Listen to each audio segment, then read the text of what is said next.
తెలుగులో వరుస సూపర్ హిట్లతో దూసుకుపోతున్న మైత్రి movie makers సంస్థ ఒకే రోజు రెండు విభిన్న భాషల్లో సినిమాలు రిలీజ్ చేయడమే కాకుండా రెండింటితోనూ హిట్ కొట్టింది. కోలీవుడ్ స్టార్ అజిత్ కుమార్ హీరోగా నటించిన గుడ్ బ్యాడ్ అగ్లీ సినిమాతో పాటు సన్నీ డియోల్ హీరోగా నటించిన జాట్ సినిమాలు ఒకే రోజు రిలీజ్ అయ్యాయి. ఇందులో అజిత్ కుమార్ సినిమా తెలుగు, తమిళ భాషల్లో రిలీజ్ అయినప్పటికీ జాట్ మాత్రం కేవలం హిందీలోనే రిలీజ్ అయింది. ముందుగా అజిత్ సినిమా విషయానికొస్తే ఈ సినిమా తమిళంలో బ్లాక్ బస్టర్ దిశగా దూసుకుపోతోంది. తెలుగు ఆడియన్స్ కి పెద్దగా కనెక్ట్ కాకపోయినా తమిళ ఆడియన్స్ మాత్రం సినిమాకి బ్రహ్మరథం పడుతున్నారు. 2 రోజుల్లోనే 80 కోట్లకు పైగా గ్రాస్ వసూలు చేసింది గుడ్ బ్యాడ్ అగ్లీ. ఇక జాట్ సినిమా విషయానికి వస్తే దీన్ని కేవలం హిందీ వర్షన్ లోనే రిలీజ్ చేశారు. గోపిచంద్ మలినేని డైరెక్ట్ చేసిన ఈ చిత్రం హిందీ ఆడియన్స్ ని విపరీతంగా ఆకట్టుకుంటోంది.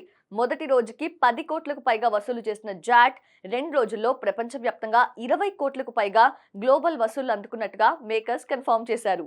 ఇక వీకెండ్ లో ఈ 2 సినిమాలు బాక్సాఫీస్ దగ్గర భారీగా రాబట్టే అవకాశం ఉంది.